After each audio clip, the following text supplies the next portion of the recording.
Welcome to the Critical Few Actions to Improve Your Business podcast. I'm John Downes, and I'm here to help you cut through the overwhelm and prioritise what matters to improve your business. Let's get started and discover the critical few actions that have the biggest impact. Today, I'm going to talk about the Organisation Performance and Value Diagnostic that I've been using with successful clients for the last 10 years. I'd like to cover it from three perspectives. 1, are all decisions in business equal? And how do we know which improvements to focus on?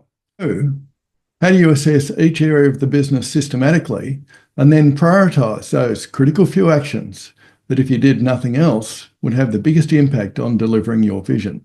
And then I'd like to talk about how successful clients have used it to improve their business and why. Imagine you're a skipper in the Sydney to Hobart yacht race, where every decision determines your success. There are countless factors to manage: adjusting the sails, navigating the wind, coordinating the crew, and keeping an eye on your competitors. At the same time, even though you have a skilled crew, your resources, time, manpower, energy, and focus, they're limited. The race is intense, and while every decision matters, not all decisions carry the same weight. If you spend too much time perfecting the trim of a small sail while ignoring a collapsed spinnaker, you'll lose valuable speed and fall behind. The key to winning is finding that one critical adjustment, like filling that spinnaker or steering to get a push from a change in the tide, that will have the biggest impact on your boat speed and overall performance. In business, it's no different. Your time, money, and energy, they're finite. If you don't prioritise the one area that can drive the greatest profitability, you risk spreading yourself too thin and losing that momentum. Success comes from focusing on those critical few actions that, if you did nothing else with your limited resources, will have the biggest impact on delivering your vision. The Organisation Performance and Value Diagnostic helps you identify those critical few actions. It's a cornerstone of my CEO Masterclass, where we help business owners and leaders to develop their strategic plans and then implement them by focusing on those critical few actions. The Organisation Performance and Value Framework helps leadership teams to understand the operational and business processes that affect whether or not their organisation is delivering and creating value. When I look at a business, I see that there are 6 levers that you can pull to drive better performance and create more value. These are our vision and strategy for the organisation, how we build revenue, delivering profitability, how we support our people's performance, what are the drivers of asset returns, and how can we develop learnings from our organisation. Each of these 6 levers contains the key factors that we typically need to have in place to operate and manage the business, and these can be grouped into streams.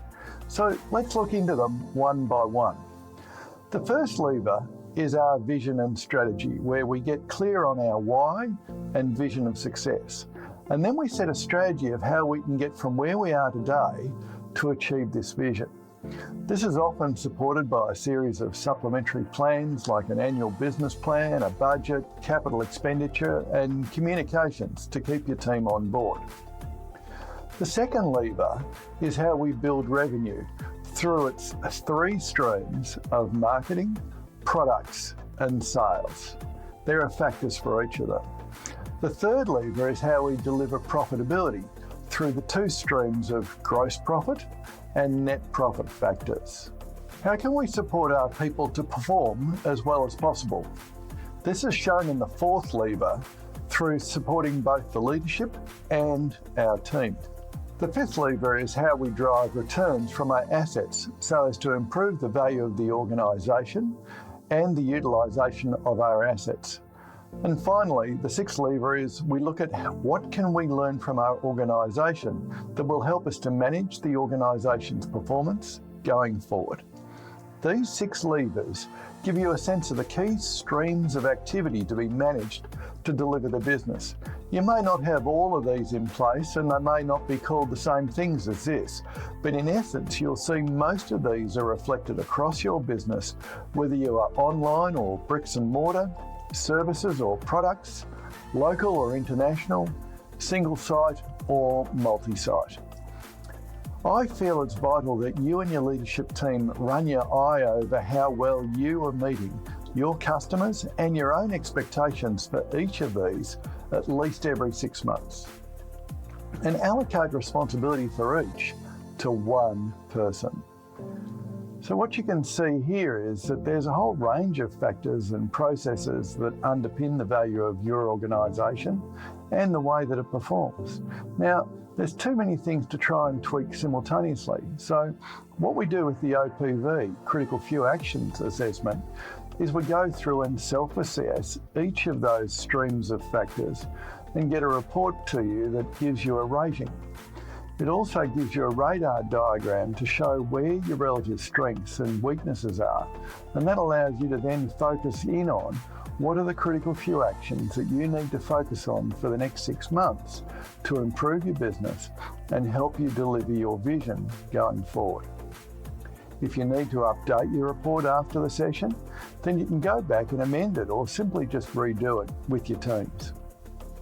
I find the OPV heat map, coloured red, yellow and green for each one of the factors really good. This same diagram can be used to allocate initials of who's responsible for each factor in the business. If you want to dig in even further, you can allocate a KPI and a target to most of the factors as well.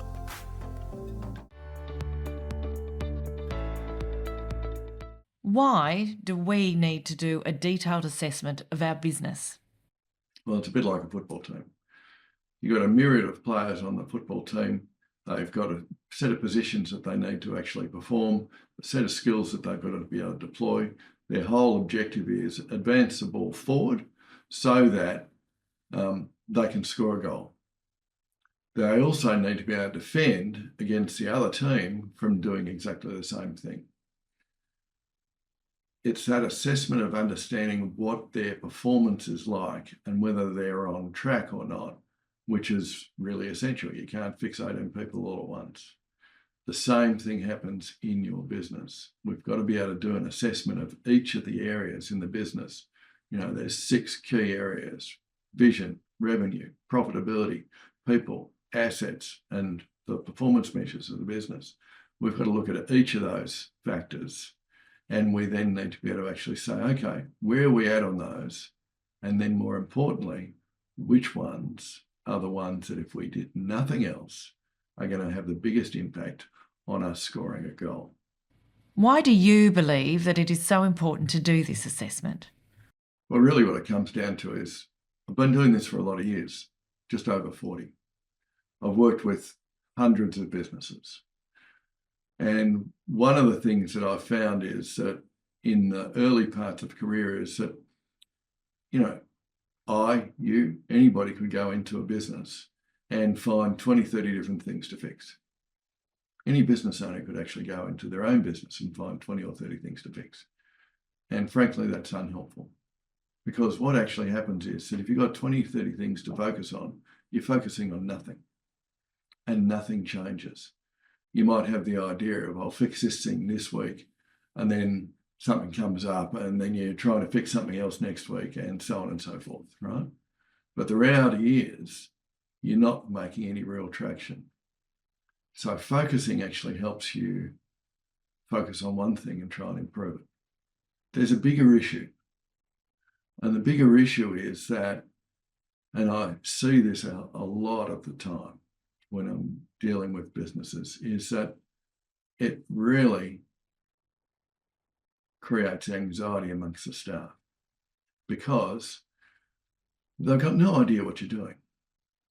They know you want to have a successful business. I believe that 99% of people come to work every day wanting to do a great job. There's very few people who come in and say, I really want to stuff this up. So they're really wanting to do a great job. And do they actually know what a great job is? Do they know where they're actually heading? Do they know how they can contribute to you getting to the point where you've actually achieved a really successful result for the year? And the reality is, if you're changing your mind every 2 minutes or every third day around what the focus is, they're going to get despondent, they're going to get confused, they're going to be frustrated. You're going to get upset because they're doing one thing which they thought you were focused on, but actually that was the thing you were focused on 2 weeks ago. Now you're focused on something completely different. So by doing that assessment, you can focus in on, and you can work with your team to focus in on those critical few actions that if you did nothing else, and if they supported you on nothing else, would have the biggest impact on having a successful day. So one of the biggest questions I get asked is, how do I go from being reactive and fragmented to focused and deliberate? Well, you've got to have a plan. And that's a plan that you've got to base on the quality of the assessment that you do, that filters out the things that just aren't that important, or they aren't that important right now. And that plan you've got to work through and develop it with your team so that you're all focused on the same things. It's the same thing in football. You've got a common goal. We've got a play that we have to do. We all have to be playing the same play. What is the OPV? So the Organisation Performance and Value Assessment is a really helpful tool to help you assess the business across all the factors. So the OPV, as I call it, easy to say, not so easy to do. It's going to take you 20 to 40 minutes. But what actually does is it helps you go through and look at each of the 80 factors of the business and rate them on a scale of 1 to 5 as to how poor or how excellent you are at doing those things. And what's more important than that is it then forces you to prioritise in bite-sized chunks which of those are the most important for you to focus on. And then what it does, having chosen your critical few, is it asks you to put together an action plan that you can execute. After you've done the assessment, you get a 40-page report that spells out what your assessments were, what your action plans were, and what you need to do next. How do you use the OPV in your consulting? So I've been using this consistently through my CEO masterclass process for the last 5 years. And what I've found is that our CEOs go through the process, and it does 2 things to them. One, it does provide that prioritised focus that they can plan around.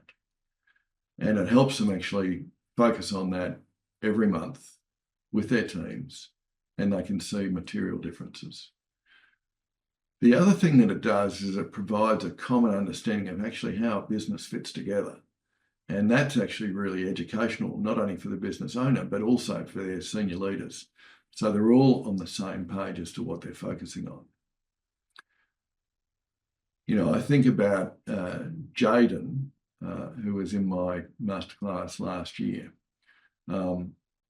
He went away to do his assessment process and thought it was a really good process because he got some real clarity, and it helped him actually drill down to what was important. But what he then did is he actually got his senior leaders to do it as well. And what was really important was that they actually sat down and actually debriefed their different results together and why those results and priorities were different, and how do they actually as a team come up with a core set of actions that they're going to focus on. We expected them to have different perspectives because, you know, one of them was head of sales, one of them was head of operations, one of them was head of customer service.